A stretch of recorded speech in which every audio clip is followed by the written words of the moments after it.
So it's Tuesday afternoon. Tuesday afternoon at the HLF means hot topic. So every year at the HLF, we have a hot topic where we want to discuss some topic. Doesn't necessarily have to be related with math and computer science, but what we think and what the scientific committee of the Heidelberg Forum thinks is of importance also to society, and somehow looking a bit from our own science into the broader impact and broader influence in society.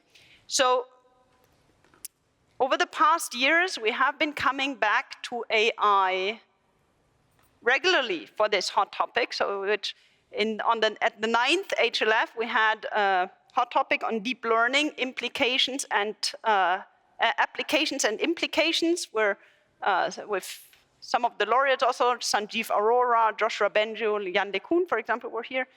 Last year, the 11th HLF, we had a hot topic bringing together people from more machine learning and more psychology on somehow, it was called Paradox of Artificial Intelligence, smarter than a grandmaster, more stupid than a child, or something. I mean, those of you remember. And so this year, we have the topic AI or machine learning back, with the topic, the machine learning revolution, in particular in math and science. And so now it's my pleasure to introduce the moderator of this year's hot topic, George Musser. He's a science journalist from New York, senior editor at Scientific American, author of several books. There would be a lot more to say, but we agreed we keep it short. George, we are looking for an interesting and exciting hot afternoon.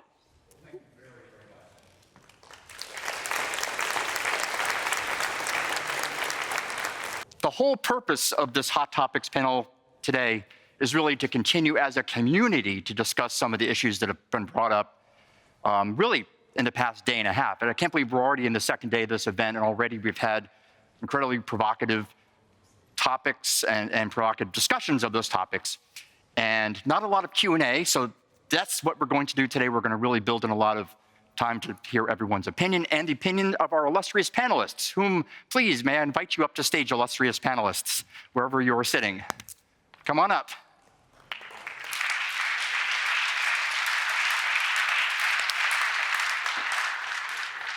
So we're actually going to have two panels. Just take your places here.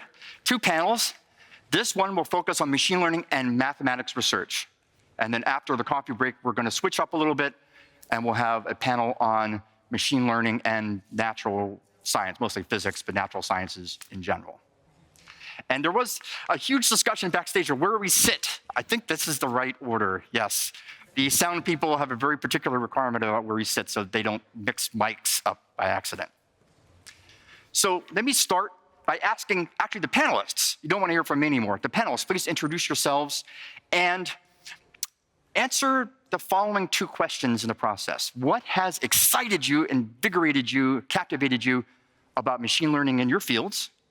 And what is worrying you about machine learning in your fields? Yang, if you could begin. Sure. Hi, my name is Yang Hui He, and I'm a fellow and professor at the London Institute for Mathematical Sciences, which is UK's only independent research institute in the mathematical sciences, modeled after the IIS in the US.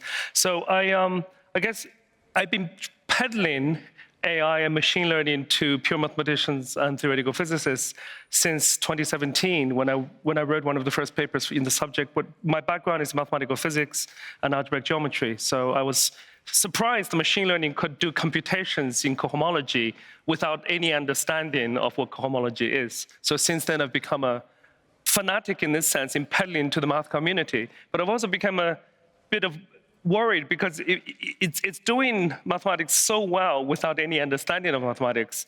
What is our place in so that's all for me. Javier. So my name is Javi Gomez Serrano. I'm a faculty at Brown University in the US. And I was trained in mathematics, in partial differential equations. I started working in AI pretty late, about 4 years ago. And to answer George's question, it's kind of the same answer for both. So what drew me in was sort of like the fast discovery, the ability to really come up with new things that nobody had seen before, and people even didn't think that they existed. So, and together with like the fast explosion of the field, somehow that's a little bit of what worries me, in the sense that like the truly fast development of things is, I don't know, pretty unpredictable and kind of worrying at the same time. So I'm Maya Fraser, and I'm a mathematician. I'm in the mathematics department at the University of Ottawa, but my main focus is machine learning theory. And I have kind of an unusual path, background to here. So I've been focusing on questions about AI for quite a long time, but I worked in industry. Well, after an initial PhD in math, I worked in industry, and then did a PhD in machine learning. So that's kind of the background. But I would say that the excitement is just the incredible things that are possible now with AI. And my concern is the speed of changes is, it's a big challenge for us as a society and individuals and so on to grapple with that. Thank you. Yeah, I'm Sanjeev Arora from Princeton Computer Science, and I also lead a unit called Princeton Language and Intelligence. So I started in computer science doing computer science theory, and I did something called the PCP theorem in grad school. And then I continued to do theory for another 15 or so years.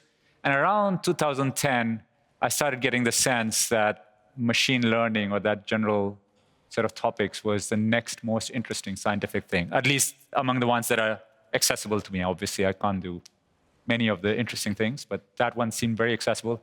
So I started doing that, and then in another year, I talked to people like Yann LeCun, helped me understand quite a few things. And I said, okay, this is it.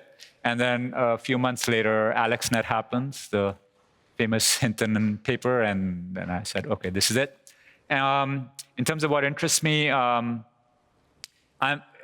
very interested in how AI models get these amazing skills and these high-level capabilities.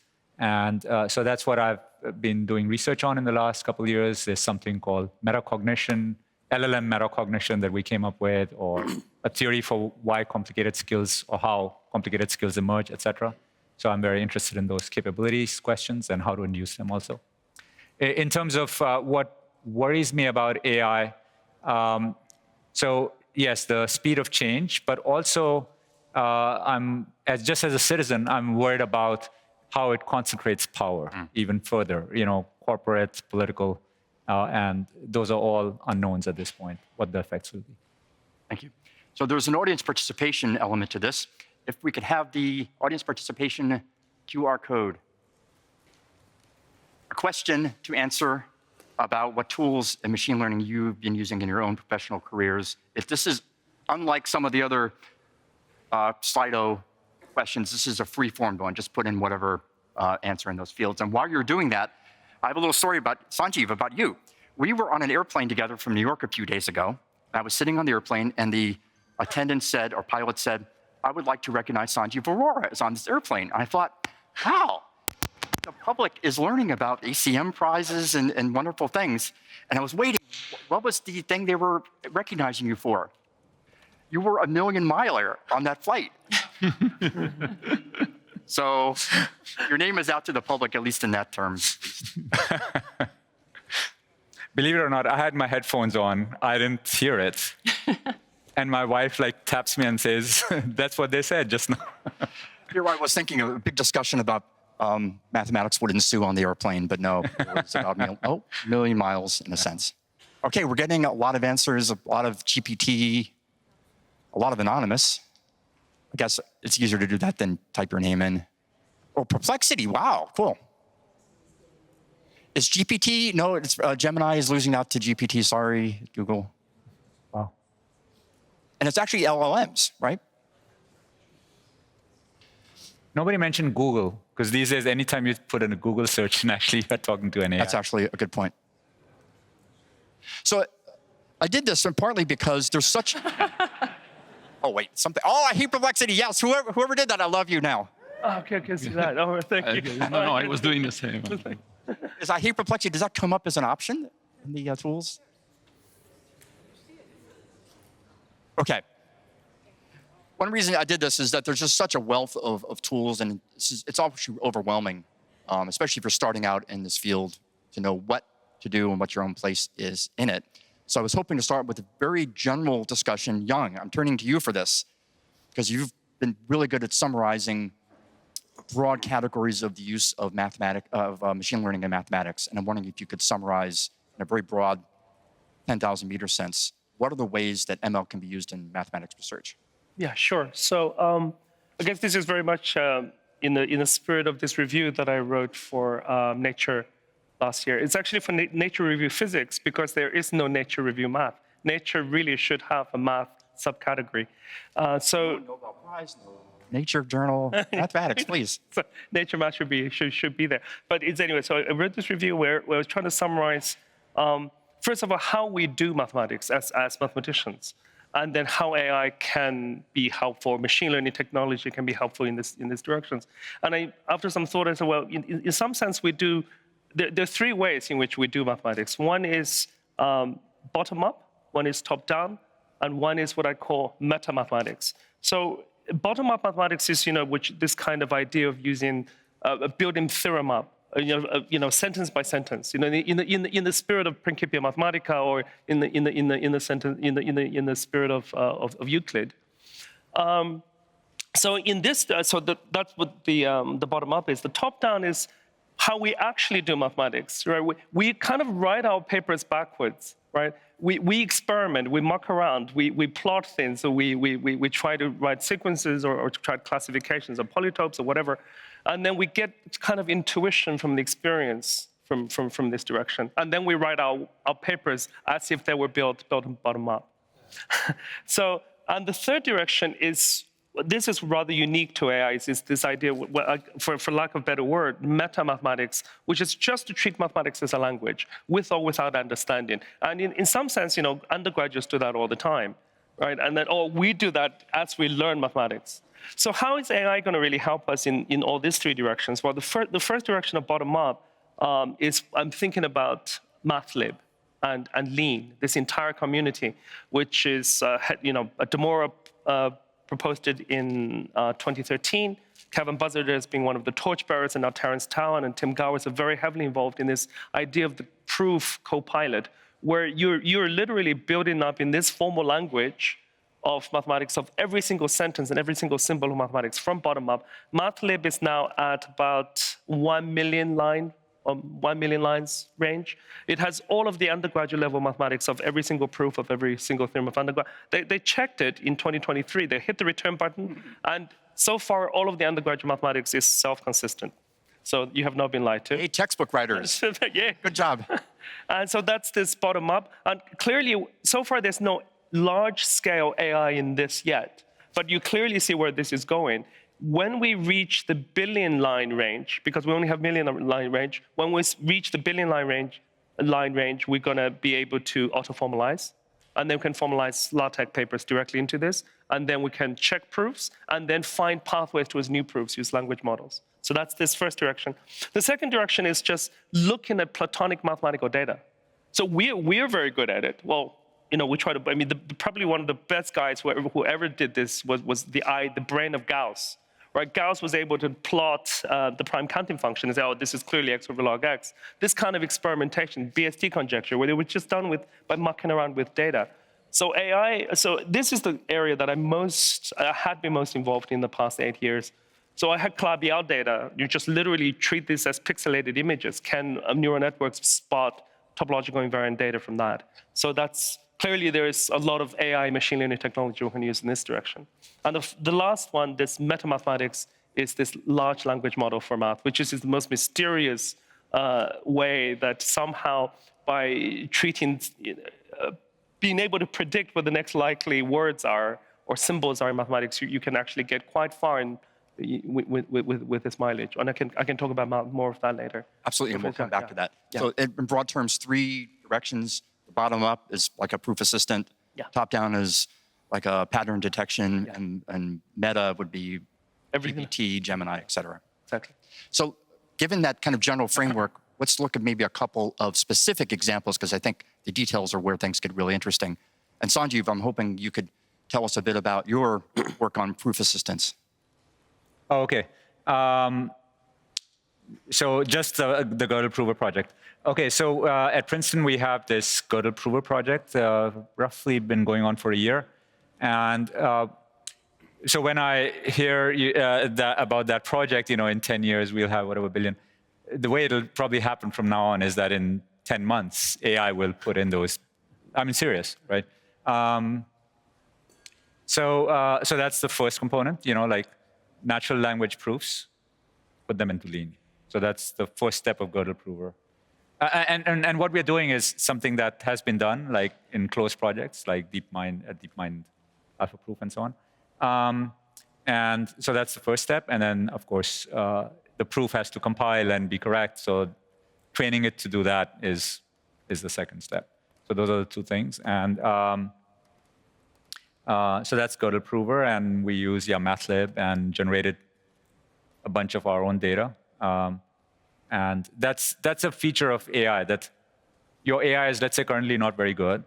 So to generate the right proof, it might take, 100 attempts. And that's what you take that hit and generate 10,000 correct proofs, train on them. Then it's better. Now, instead of taking 100 attempts, it's taking 50 or 40.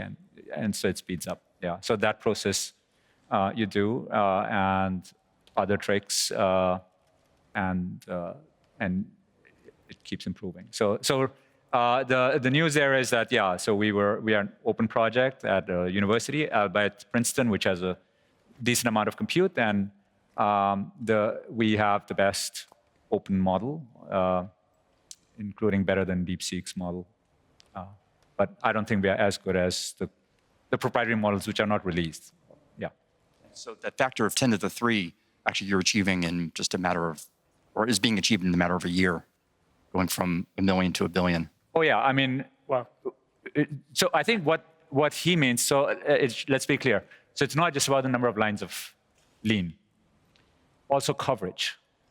And right now, we can easily give 1 billion lines of Lean, but it won't be diverse enough. So there are very big holes. So that's where we need the help, like to fill those gaps. And then if you give us even 50,000 lines, probably we can go from there. Javier, I'm hoping to come to you now for also some more specifics about within this framework that Yang has laid out. What are you doing to specifically use ML?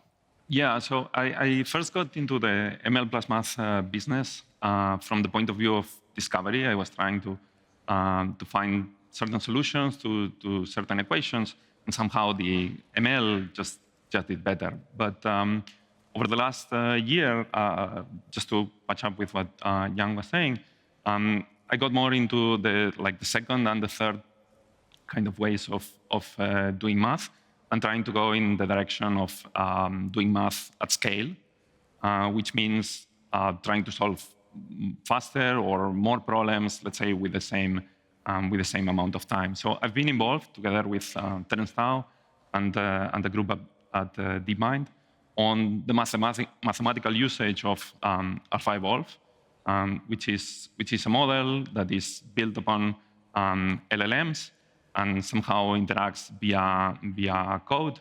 And what we found was that it was able to perform quite well on open problems, let's say, problems that people write papers about. So it's not at the level of competition math. It is at the level of doing meaningful things in actual open problems at a much faster time scale. So something that, let's say, for a trained human could take a few months, now this system could do it in a day or two. So that's the kind of direction that I've been involved over the last 6-7 months. So the progress has been quite quick. And now what we see is that before, at least in the math community that they come from, progress was measured in years, sometimes even in decades. And now we start to measure things in months. Maya, we had a really amazing discussion a few months ago by Zoom when we were talking about organizing the next panel. And you had some notes of caution that you wanted to introduce. And we've had a pretty, I love this technology, but it has been a rather boosterish couple of days talking about the wonders of AI. It's a new cosmic era, even some Rich, where are you? Rich has talked about.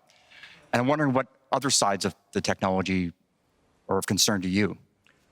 Well, okay, I guess before voicing concern per se, I just feel like it's important to have kind of like a big picture view of things so that we can place different things in context. And so for me, already like for the last 5 years, I've been really interested in kind of bringing mathematicians together with machine learning, with questions in machine learning and so on. And so that was, first of all, a training program that I started across 4 universities in Canada, mostly to support graduate students who are combining math and machine learning, but also to raise their awareness about kind of questions of social impact and ethics and so on. So that's been kind of a long-standing theme of mine, not so much as concern, but just that that's part of the picture to see, you know, when you have these technologies that are imitating humans. I mean, for the most part, you know, frontier labs are not building artificial lions, right? They're building machines that can do some things that humans do and that are going to be used by humans, interacting with humans. So you can't kind of leave the human side of this whole system out when analyzing and trying to navigate carefully. So that's just, first of all, I would just kind of emphasize like the need to just pause for a moment and try to see a big picture view. But, and then the concern is that without looking at the social impact of some of these things, that you know, stuff will just happen by default. So it's inevitable that things that have, innovations that have already been invented, well, they already exist, you can't un-invent them. But you know, we have a lot of agency in terms of the kinds of things we want to invent and how we're going to deploy them. So it was really encouraging to hear about this Shaping AI project. Yeah, so like I very much support that kind of effort to be mindful of like what we're introducing and what we want and, you know, what humans need. And I guess in terms of like, one thing I would just like quickly highlight in terms of this big picture is a systems viewpoint. So this is, so a few people here, you know, probably realize that mathematicians were heavily involved in the early days of AI, the late 40s, early 50s. But this was already, you know, it was also before fields like computer science or neuroscience even had their names. So it was a very interdisciplinary effort. But so one of the proposals, well, actually by the mathematician Norbert Wiener, was he was trying to mathematically describe some principles of intelligent systems. And so one very simple formulation was in this kind of theory that is known as cybernetics, but it's very closely related to what's also called systems theory. And so there's sort of basic principles of, you know, what makes a complex system work. And so I can say more about that later. But if you're trying to understand how things are going to develop in the next few years, and you know, obviously we're humans, and we hope that our children have happy lives and so on, then you want to take into account some of these aspects that are part of the whole system. Right, and we're definitely going to come back to that discussion. Javier, you and I also had a nice discussion, and you raised some specific issues, if I recall correctly, about education, for example, and how our education system might be, mathematics education in particular, might be impacted by the use of these tools. Yeah. I mean, this is something that well, people are starting to think about, and like at all levels, like at the level of undergraduate education now, for example, people are concerned that students may use these tools and not learn anything. This is kind of a dramatic concern for some departments and some universities.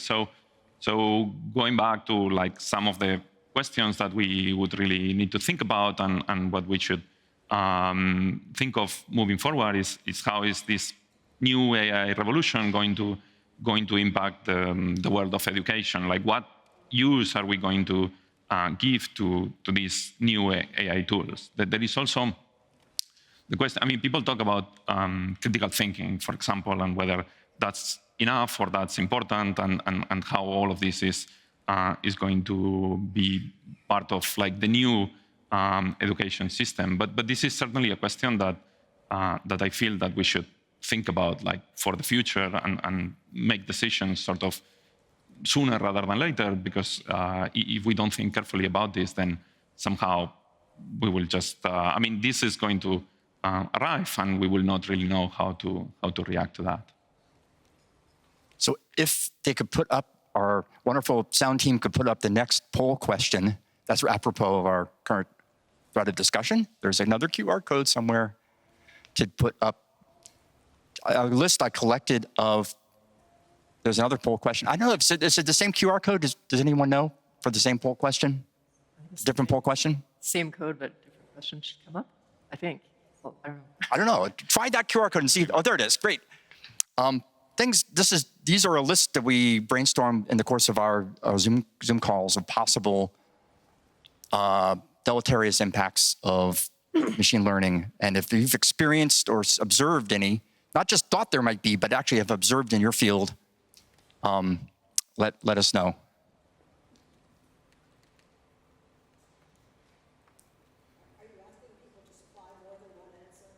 I think the poll lets you put in more than one. Is that correct? So put in more than one. Put in as many as you want. Vote earlier, vote often.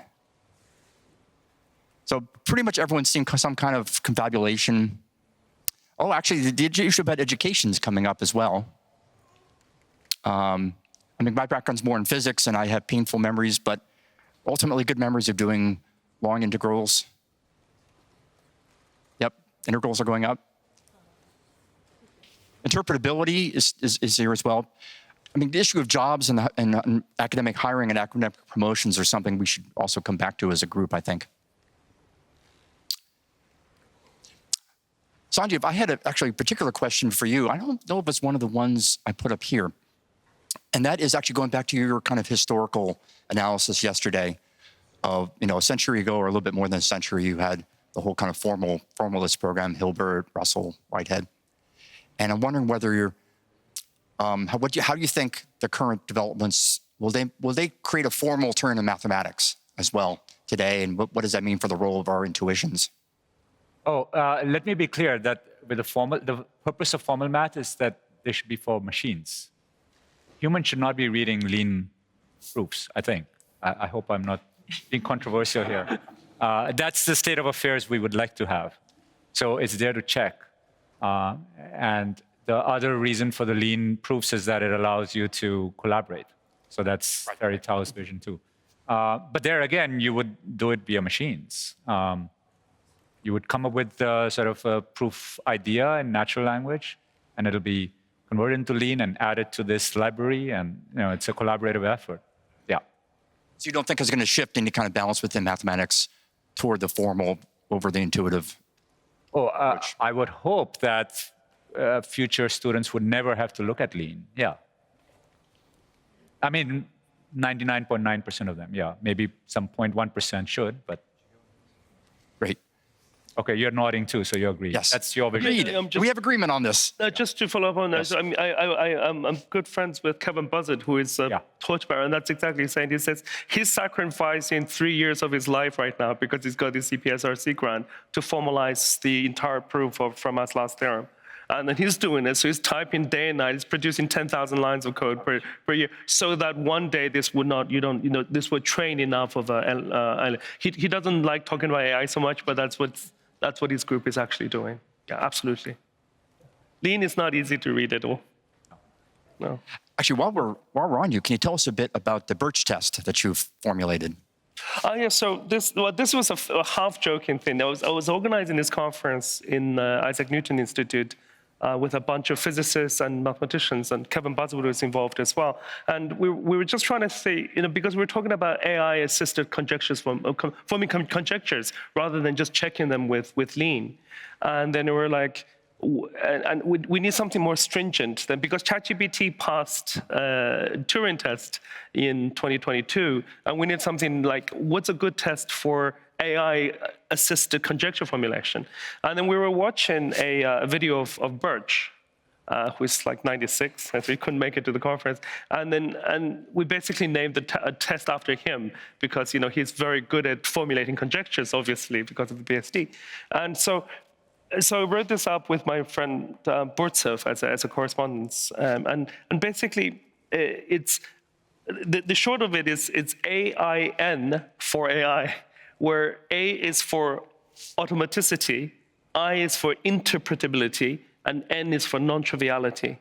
In the sense that if your machine or whatever, by playing around with mathematical data, it raises a computer, it raises some conjecture, then it has to satisfy these conditions. Now, A is important because ultimately, in some distant future, or where distant future could be 1 year from now, that you can't have human intervention, right? And the AI system or the machine learning algorithm can just detect the pattern and then just spit it out. I is important because just because some neural network says that you can compute topological invariance to high accuracy, it doesn't mean that there's any math in it. And N is probably the most stringent one, is that it has to be non-trivial, in the sense that you actually have to galvanize human mathematicians to work on this. So far, in this very strict sense, nothing out of the hundreds of papers that in the past almost decade has passed this Birch test.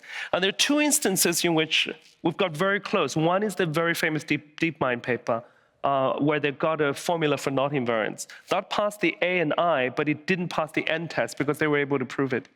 And then the other case was this murmuration conjecture that I did with Oliver Lee and Postnikov, where we looked at the coefficients of L functions and AP, these Euler coefficients in elliptic curves, and it inched out a conjecture, and it was interpretable because we took it to Sarnak and asked him to prove it.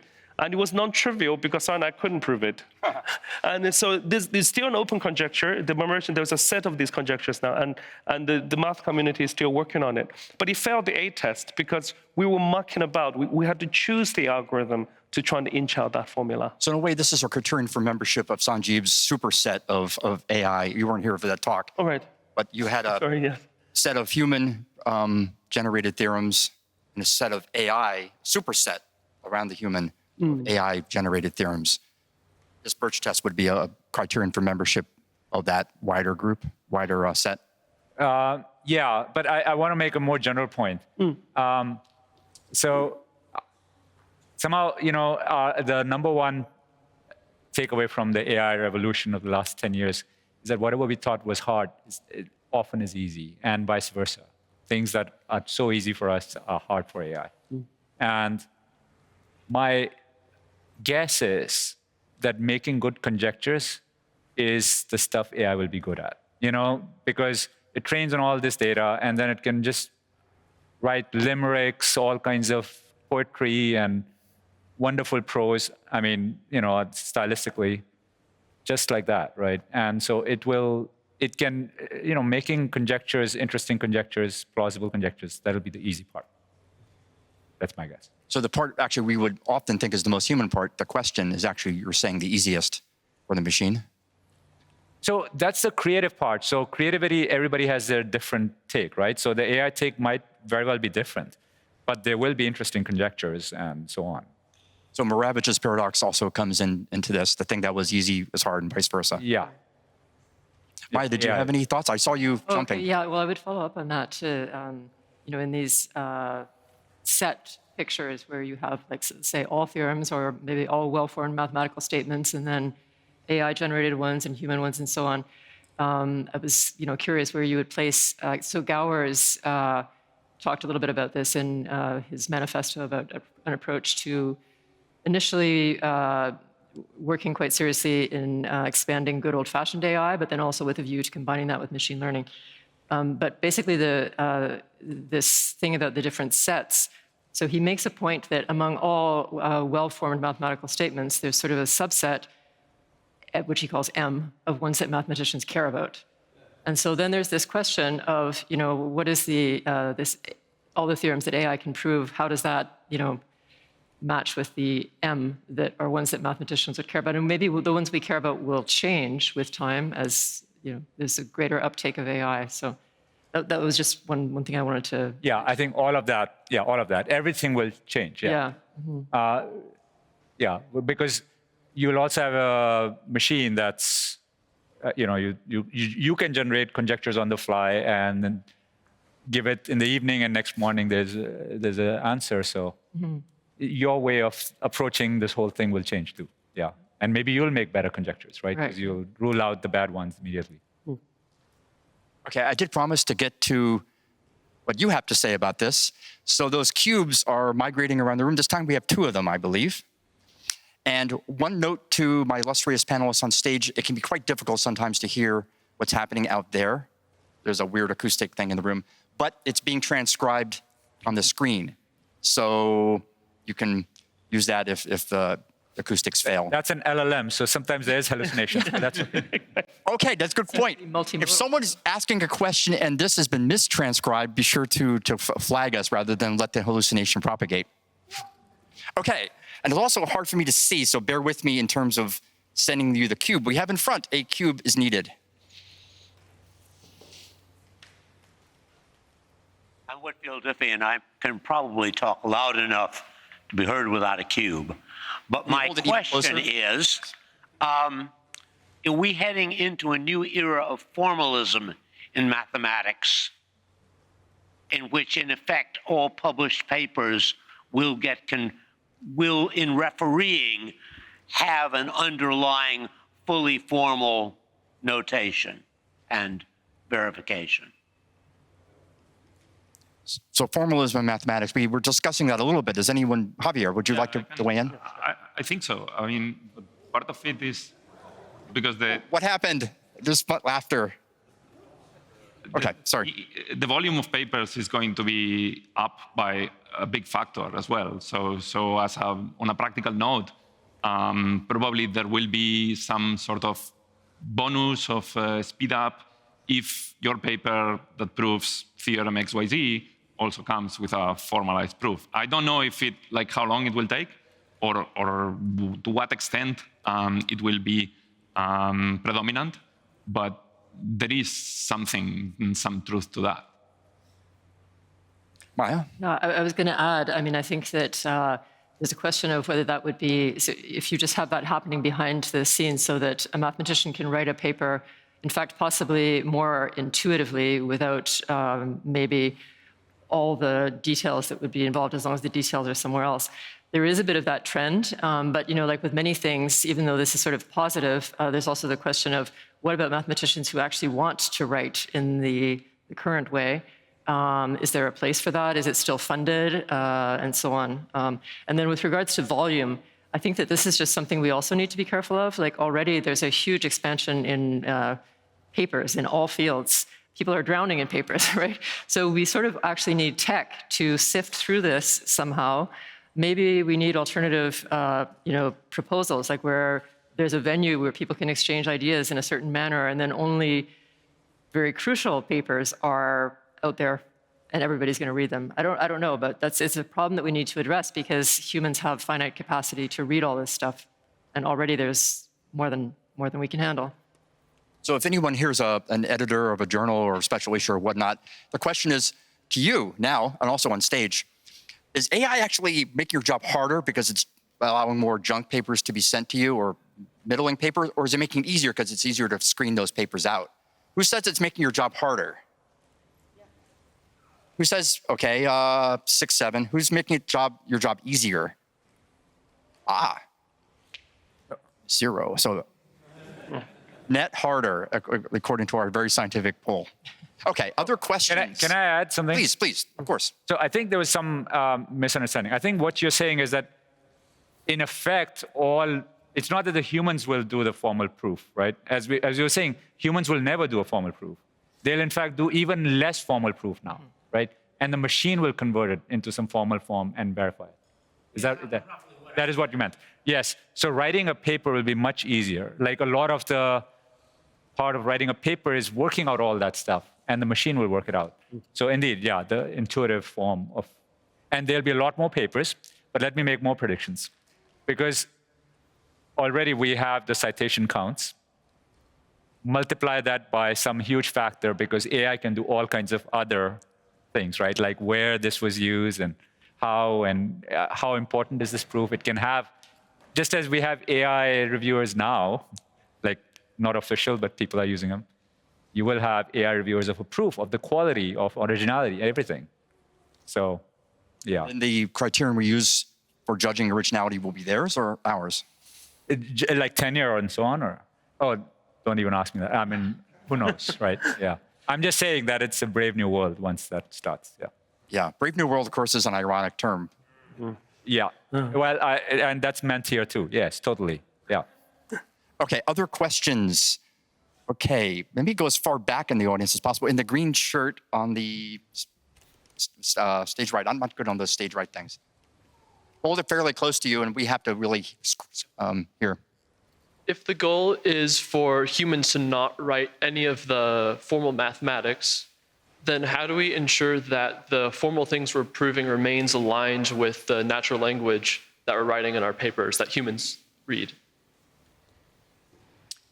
Actually, that's relevant to what you were saying then, I think. Yeah. So I think there's an important thing to realize that, firstly, even right now, the proofs that they're writing, you do many attempts. So that's how you check, when it parses and whatever, passes the lean system. The other thing to realize is that to improve reliance of AI, you do anyway many iterations. So, so you start with a natural language statement and proof, and then convert it into lean using AI.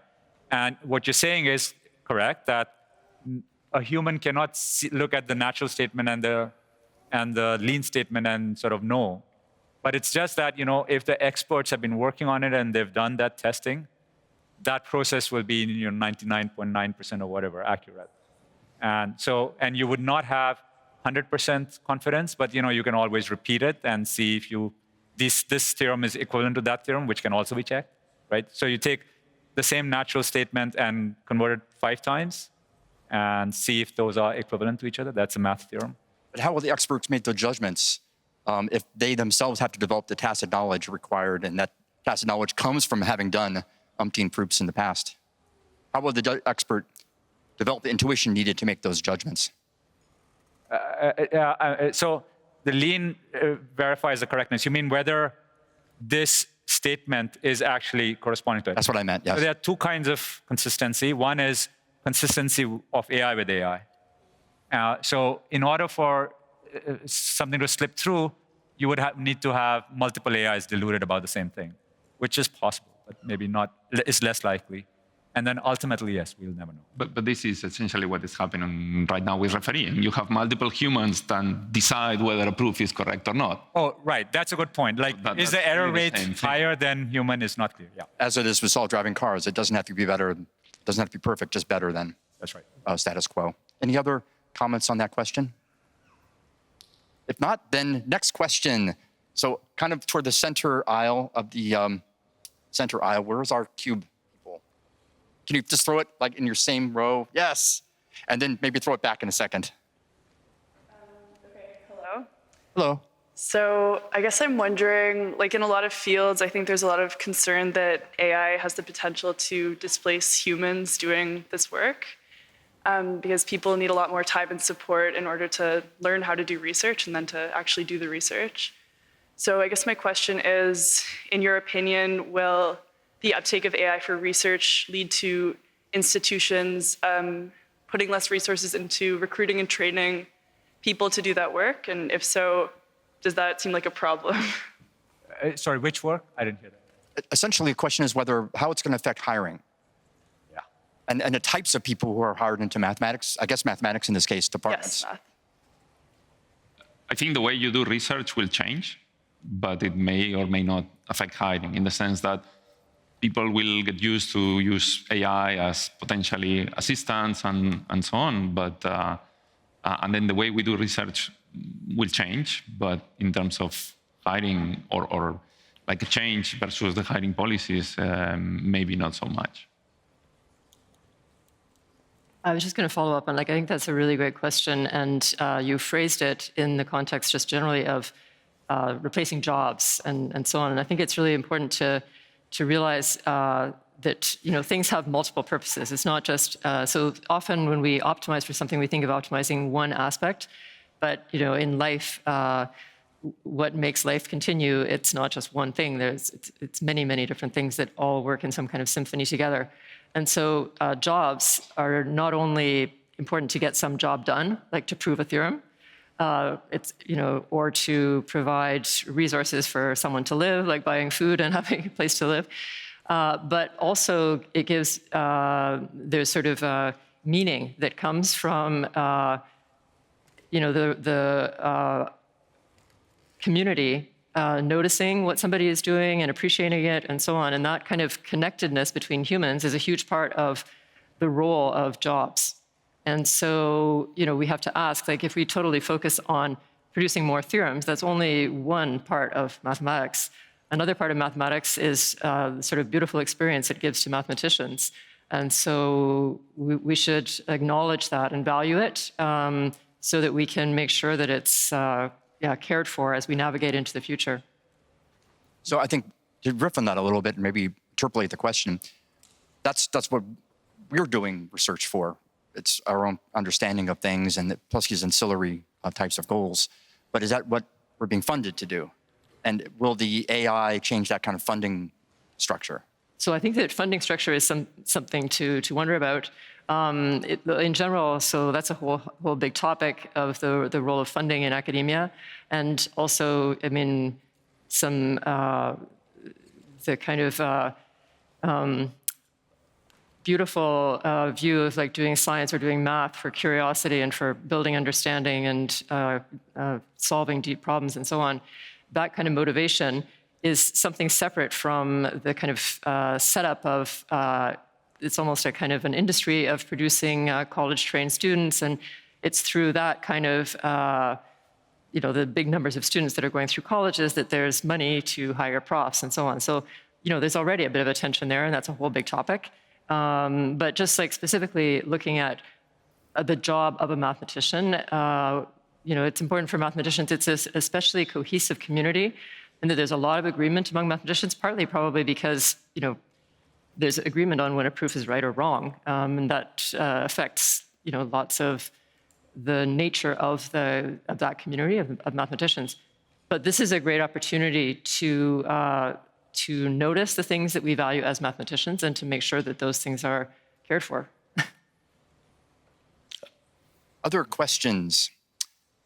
Okay, where is the cube actually currently? Can you actually send it back 3 rows? And then we're going to move to this side of the room. Don't worry, this side of the room. We're going to stay over here for the time being, just for cube simplicity. Great cube holder, please speak.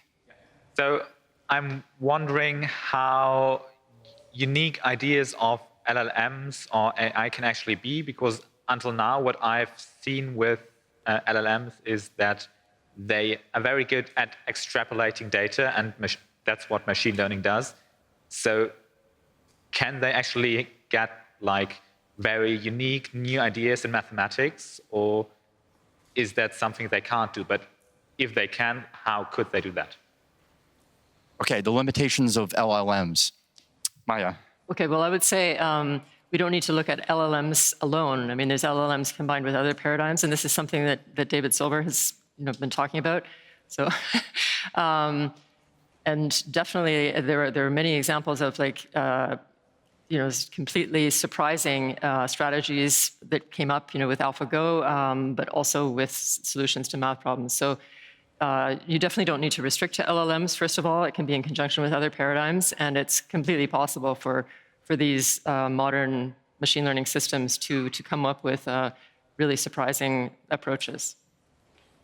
Actually, Yang, to go back to one of the arms of the Birch test, or maybe of the tripartite distinction you made earlier, in your personal experience, have you seen an equivalent of Rule 37 in an LLM on mathematics? Have you seen an LLM generate something you went, whoa, I can't believe that came up with that idea in a mathematical context? Yeah, so this is, and it just happened in the last couple of months when, especially with when GPT-4 went into GPT-5, you can see it's improved significantly. So I was talking to a close colleague who is an expert on the monster group. This is John Duncan, and we were just playing around with this idea. And then he was asking a very, very sophisticated problem that he didn't know the answer to. About some, I forget the exact question. It's already, it's sufficiently expert that it's out of my expertise. So he's asking me these sets, and he asked all of the group theory experts that he knew of, Rob Wilson, that whole generation, and they didn't know the answer. And he worked it out with them. It took them a while, then they got the answer, and they asked GPT. GPT gave him one answer, and we pushed through a couple of times. In about 4 iterations, it said, I think theorem 3.6 of this paper published in 97 implies your result. He checked it, it was correct. And what really surprised him was that he's never heard of this paper before. That was a paper which had 0 citations. It was an obscure paper and that nobody read. And so he didn't even know that, and he's an expert in this field. And then he says, actually, that's completely true. So it's already the point, because LLM has the entirety of all of mathematics of the archive on it anyway. And somehow it's just beginning to pattern match the words enough to actually find the specific theorem to imply the result that you want. So that was very surprising to both of us. And this was just one instance. And this kind of stuff is already happening now, and it will just get better and better. Actually, question to, especially the laureates in the audience, do you have any papers of yours that you are so proud of and it has like 3 citations? Okay, we have someone who is frustrated with the citation record. Okay, Cube, can you pass it just 3 down? We've got about half an hour more with this, so I think we will actually get at least the hands that are up now. Okay. Really close to yourself. Okay, is this close? Yeah. Excellent. So I'm worried that the literature is doubling every 10 years. So we heard this morning they want to get a century of work in a decade. We're going to get that even if we do nothing, because the literature is doubling that quick. And so I think peer reviewing is breaking down. It can't scale with this volume. And I think that what was just being proposed in the last comment is kind of where we're going, that we're going to need better methods to search what's out there, that peer reviewing can't in advance tell you what's important, but we can tell in retrospect, looking over what's interesting to what you want to do. So I think the emphasis should move from peer reviewing towards search. So we all like to hate on peer review. It is the worst system except for the other systems. Do you think that this is the nail in the coffin of peer review from LLM production of papers or assistance with papers? Well, not yet, but once they are capable, you mean? Not right now. Yeah. So yeah, once they are capable, yes, of course you'll trust them more.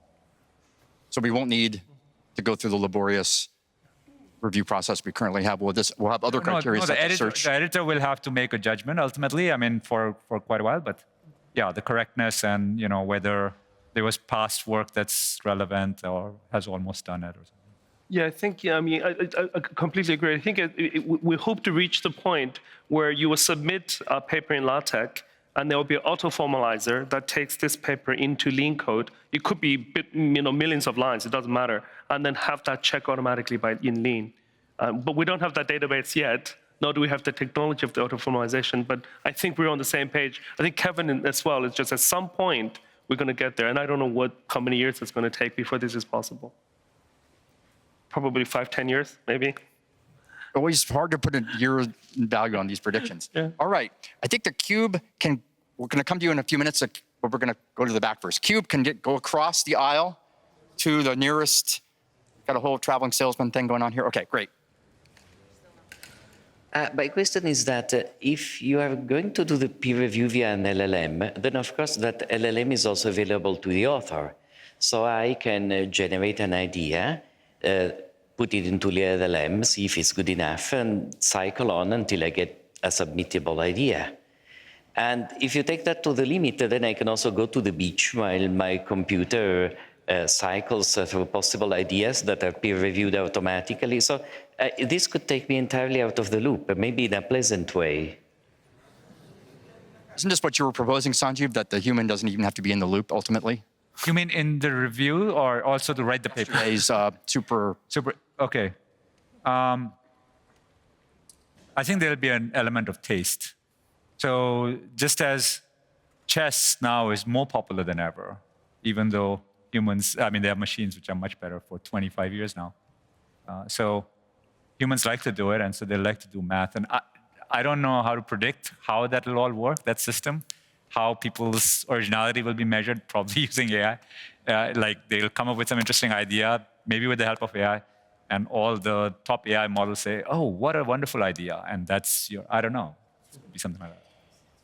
But people will enjoy doing it more because from an early age, you'll have this amazing teacher, right? Which very few people had growing up. Just to go back to the question, I mean, this is no different than what now you do at any conference. You talk to other mathematicians, you say, oh, I can prove this theorem. Do you think it's interesting? Do you think it's worth?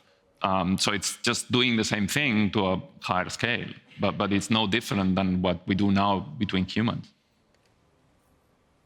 But I think the concern is, or the prospect is, whether your concern is another question, that the human will be just extracted from the loop.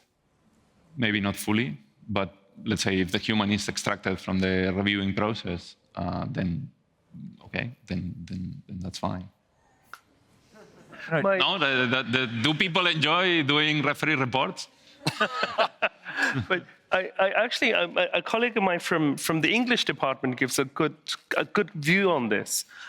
Suppose, I mean, imagine the extreme case where we have, all these three directions: top down, bottom up, mathematics. You write, I mean, the AI can write a paper, formulate a conjecture, formulate a problem, write the thing in auto-formalized way, give the full proof, and then write the paper. It's all done completely AI. Where do we come in, or what do we do? And my friend in the English department, it says, well, what do English professors do? We write commentary on Shakespeare. For hundreds of years, it's commentary on Aristotle, and that's still a very, very interesting thing to do. I mean, it's all about commentary. So in the sense, in the distant future, where you have automatically generated, here's the proof of Riemann hypothesis. Can we then write commentary on how we digest that proof of the Riemann hypothesis and make that human? And we can talk about it. And that's still a very, very beautiful thing to do. In some sense, mathematicians become priests to oracles. Why not? I'm pretty optimistic on that front. You're optimistic that it will happen, or you're optimistic that you would want to be in the world where that's the case? I'm actually optimistic on that because I really want to see the proof of the Riemann hypothesis, whether it was given to me by God or by oracle or by whatever, the mind of Terence Tao. I would love to digest that. It's a beautiful thing to digest. Okay. But okay. This is something we will definitely be discussing in the B cubed I session. Okay, on this over here, can you pass the cube two in front? Two in front, three in front. Yes. Wow, you guys are great at these cubes. Hi. Okay. So remember, hold it super close. Super close. Got it. So I kind of want to circle back to one of the funding questions, and it seems to be a reoccurring theme between all the questions here. We face a lack of appreciation of math in the common public. This is something that we all have to deal with. And people don't understand the functions of mathematicians or computer scientists. And so when the option comes to cut funding to save the bottom line, because you could do the same work output, that's what they see, as opposed to, advancing the work that we could be doing with the same staff as we have. So I do think there's a concern, and I have friends that, graduated with a bachelor's in computer science, software engineering, and it's a full market and there's nowhere to go. I don't want that to happen to us. Yes, I think the idea of becoming a priest of math would be really interesting. But, and that is to say, I do think there's a bit of ego that comes into solving these larger problems. Yeah, I think there should be some sacrifices where, if this is solved by an AI, so be it, but at least we can advance forward as a society. So I guess, I don't know, I stand on how do we increase human appreciation for what's being done, because they don't understand the impact and it's going to negatively impact us later. The they in this case being the general public. General public. So the question is really one of communication or of outreach or education / whatever Absolutely. synonym Yes. you want to add there. They muted me. Oh, there we go. Okay, so can I phrase it this way? Stop me if it's wrong.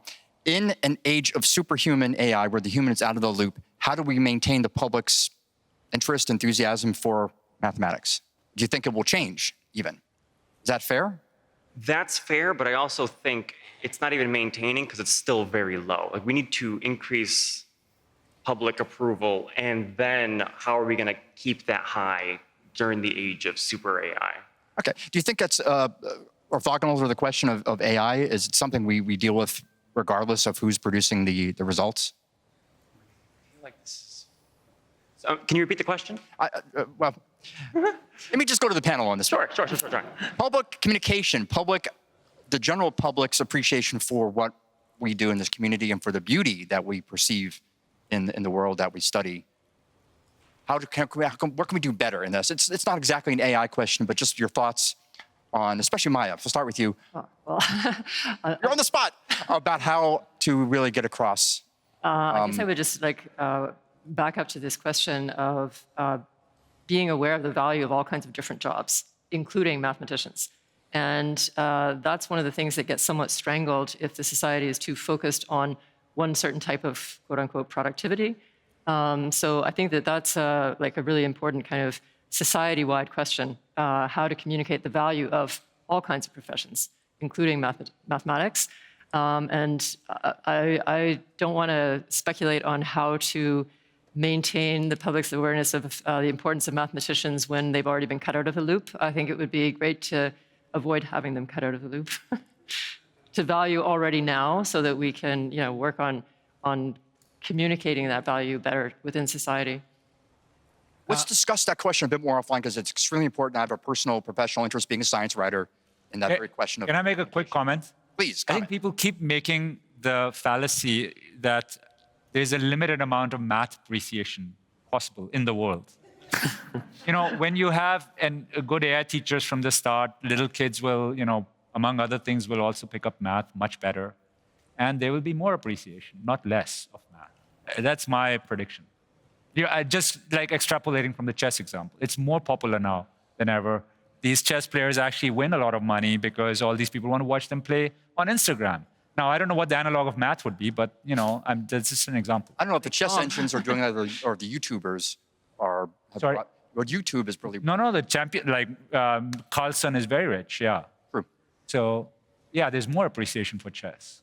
So, it's just an question, example. find me later, find the other people in the audience who want to talk about communicating our enthusiasm of math, because super important question. Cube forward to, I think, or directly even. Hi. So I was wondering if you as researchers on the cutting edge of AI technology worry about losing control. Because for me, from a superhuman mathematician and a superhuman coder, and we are maybe, as you say, almost there, it's not that far to a superhuman AI researcher, at which point we have self-improving AI, where there's no human in the loop anymore. I'm not sure I get your question. I'm sorry, I'm slow. What, was there a question? Or? Yeah, so if you worry about losing control, if you have a superhuman mathematician and a superhuman coder, then it's not that far to a superhuman AI researcher, right? Which then, there's no human in the loop anymore, not only in mathematics, but also in AI research. So that's important vis-a-vis existential risk, for example? Exactly, the existential risk. Okay, does your super intelligent, superhuman AI heighten potentially the risks that people worried about? I was only talking about AI for math there. I mean, could it bootstrap up the thing that everyone, the Skynet or whatever people worry about? Yeah, I mean, we're quite some ways from it still, so I think it's too early to discuss. I mean, in the sense that nobody's thought it through. Maybe there are some people here, DeepMind, et cetera, who maybe are closer to that discussion, I'm not sure. Looking at you, David. Any other thoughts from our panel on whether the mathematics developments affect a broader issue of AI safety, et cetera? Well, I would just definitely say that improving reasoning capabilities, machine reasoning capabilities, definitely has potential risks in that direction. But we also have to be careful not to be totally swamped by some apocalyptic scenario like that. There are also sort of already existing sociological questions. So there's a lot of things to consider. Certainly we should not ignore that existential risk. But I think that some of the big AI labs are considering that. I think more people in society need to be considering these questions as well. So we do have proximate, immediate, even contemporary issues as opposed to the projecting forward. I think we need to do both, but not just focus on one and ignore the other. Cube, I think right in front of you. Yay. Okay, my question is in the following direction. So you said, Maya, you said that building understanding is really important while doing math, and I strongly agree with that. So how does this go along with speeding up the entire math research? Already nowadays, it's, I think, impossible to keep understanding what's happening in a very particular research area. How does this rapid development or possible rapid development, which was predicted here, goes along with this kind of understanding of those results? I think you'll have to specialize more. 200 years ago, people knew all contemporary math. And now you know a little field or a subfield. Then it's going to be narrower, but yeah, you'll eventually end up possibly specializing more. So, sorry, go ahead. Maya, go ahead. I was just going to say this sort of comes back to shaping AI. I think this is a great time to be saying these are considerations that matter to us. And I agree, we care about understanding. So at the moment, just increasing the amount of papers out there is not going to help with that, ultimately. So at least we need some kind of assistance for dealing with that scale of output. Yeah, so that's what I was about to say too, that it's already, we can't handle all the papers that are out there. And so the way I actually these days read papers is to feed it into an advanced model. You can pick your favorite one, but you have to pay for it. And feed the paper in and do you have to do a multiple round conversation. One round, just say, tell me what's in the paper is no use or not much use. That's just abstract. But you ask questions and answers. And this has been proven in some formal settings that question and answer is a much more powerful and effective way to learn. Mathematically, it's been proven. So yeah, you do a question and answer with a good model and you understand the paper very well in 5-10 minutes. So I think AI will also help us keep on top of that, or a little bit better than we are right now. So questioner who still has the box, do you feel that AI tools are helping you keep up with the literature in a fast-moving field? Well, sometimes it does. Sometimes it just brings further confusion. No, give it the paper. I had strange experience recently where I was Googling a particular theorem just to find the original paper. Google AI gave me the correct paper, and out of fun, I just went through the summary. It did quite a good job, but when stating the theorem itself, it changed the direction of the implication. So stating the theorem in the wrong way.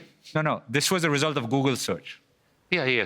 No, so that's not spending any compute on it. Yeah. So, you get what you pay for, right? It was a cent or whatever, or a fraction of a cent. Yeah. No, I'm talking about give it to one of the Apex models and have a multi-round conversation. Yeah, that's something entirely different. That's just my experience, say, with AI and trying to help with understanding. Okay, who is next on the same row down here? And then we will cycle to the front, and that will bring us to an end.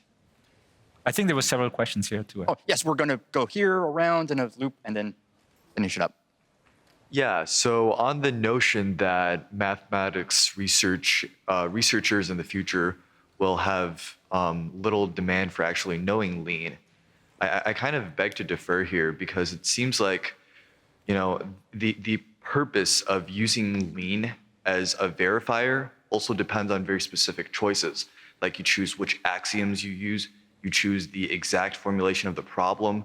And so I think even if we have like some form of perfect AI, right, which could translate what we have in mind into lean, someone still has to do the verification. Like in some sense, we're using lean because we want to find a specifically verified problem and a specific formalized way to, understand the problem. But if we're like putting all this trust onto AI itself, then are we actually like getting a guaranteed answer that this problem is correct?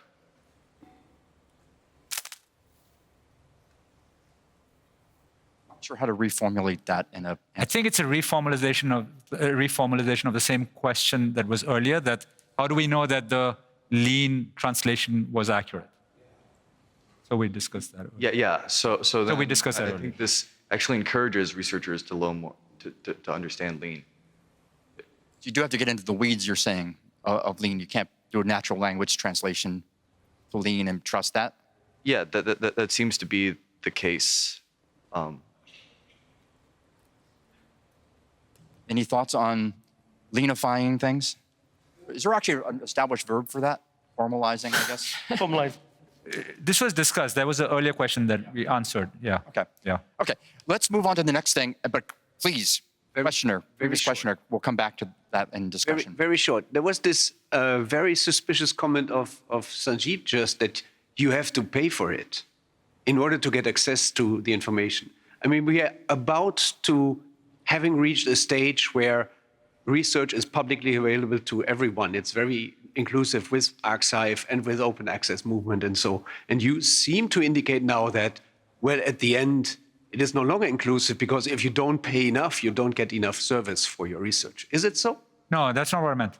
I was saying you're trying to get somebody to explain it to you, somebody as an AI, to explain a paper to you.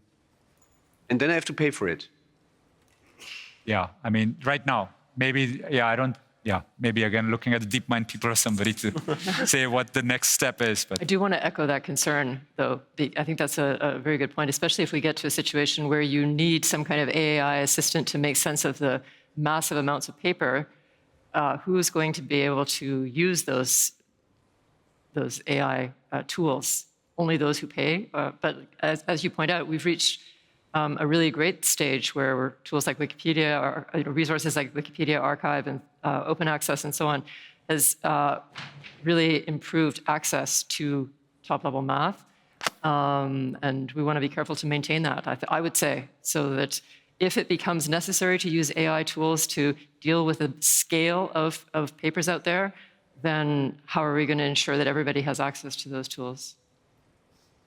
This whole question of access, by the way, we'll come back to in the second panel.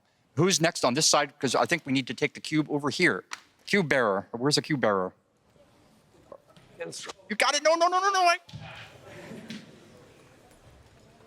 Okay. Almost good catch. Almost. This is not a question. More of a comment. There seems to be some confusion about scientific progress as equal to number of papers we can publish. When Vannevar Bush in 1945 wrote The Endless Frontier, in return for the government sponsoring research, he guaranteed that we would make progress in health, in the economy, and national defense. And we delivered on that. It's shocking to us that enterprise is under threat, but it's not. The delivery was not, we were going to publish a lot of papers. That is not scientific progress. That's making a difference to the public that it's going on.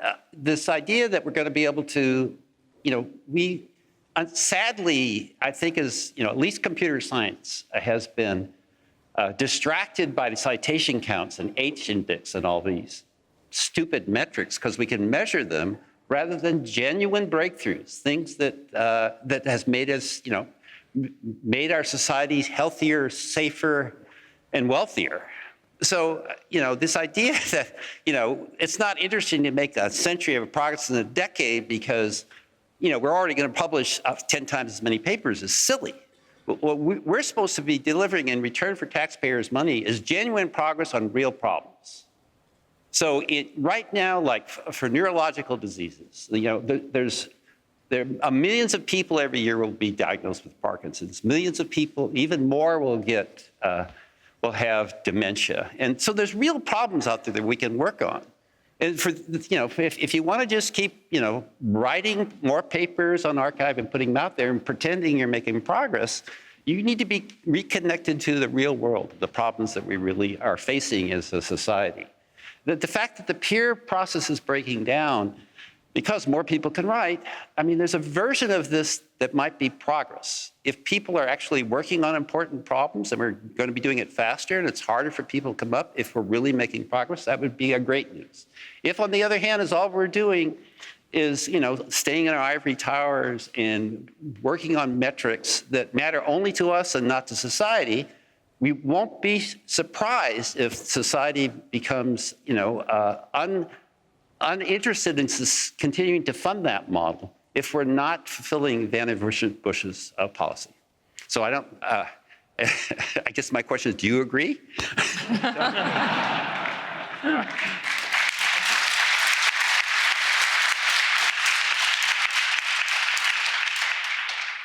I'll speak for the audience and say, of course we agree. I think pretty much everyone is here because the pursuit of knowledge is what we seek.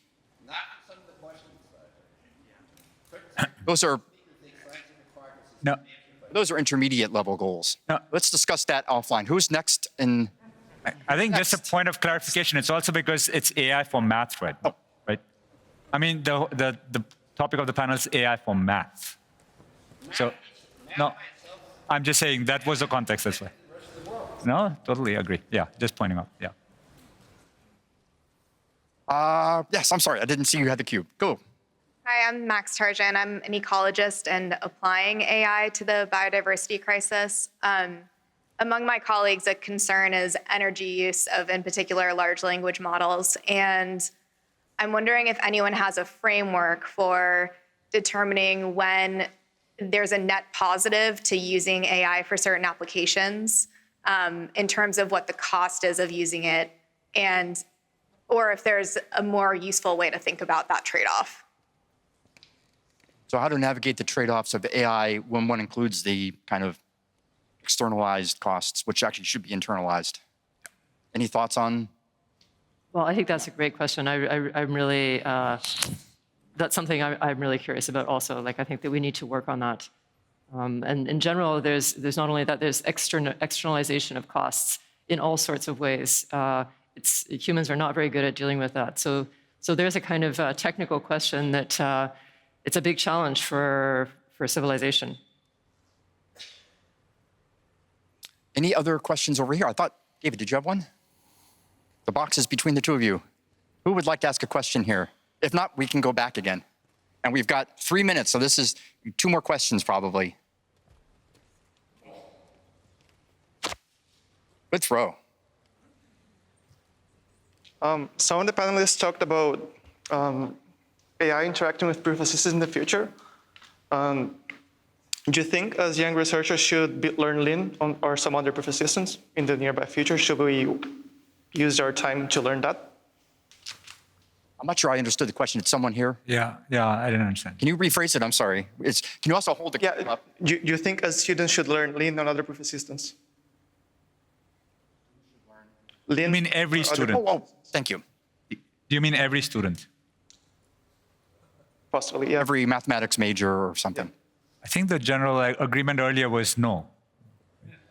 Not. Maybe for a few years. I think they're offering courses now at Imperial on just as a module you could take just to learn Lean. But I think as you get better and better, this need. So maybe for the next immediate generation, we should learn Lean a little bit at least, just to get this idea. But then the idea of learning that. Oh, every student. Every student. Okay, so that was the question. I mean, not too much investment, but just to know what it is, learn a couple of lines, like what I'm doing now from Buzzard. But maybe one generation, once auto-formalization kicks in, then we don't need to learn anymore, because it's a very, very awkward way of doing mathematics. It's not a human way to do math, right? But maybe at the basic level, in the same way you learn programming now at a basic level, and you're not not everyone is highly proficient in programming. You could think of it as in the same way. So, yeah, again, I think the causality will be opposite. Once formalization works, that's when lean provers will get very good. It will get very good. So therefore, yes, if they're good enough to use, then you won't need auto-formalization. Yeah. So therefore, I would say the answer is no, that no, all students should not learn lean. Maybe some experts should. But. Just a little bit. Okay, just a little. I mean, you can actually go online, maybe take a formal course in it. There's a Zulip channel on Lean, which is very active. You can just keep up with that community. So I think the young generation use Zulip all the time, and just go to Lean. It's free and it's open source. Or follow your interest. Yeah. Okay, we're almost done, but I did promise Maya to give the last question to you in our earlier discussion, and that is, you're very passionate about mathematics researchers or researchers in general interacting on societal problems, putting their talents to use, solving the problems of the world. Actually, this goes back to what the gentleman was saying. Do you have any advice for the young people about how they can do something that's going to matter in the physical human world? So I thought you were going to ask this to all of us. But nope, I'm asking you. Okay, well, I think one thing mathematicians, young researchers in math can do is set an example for the rest of society in terms of actually identifying the things that they value in being a mathematician and caring for those so that the sort of path in which AI is integrated into math honors that.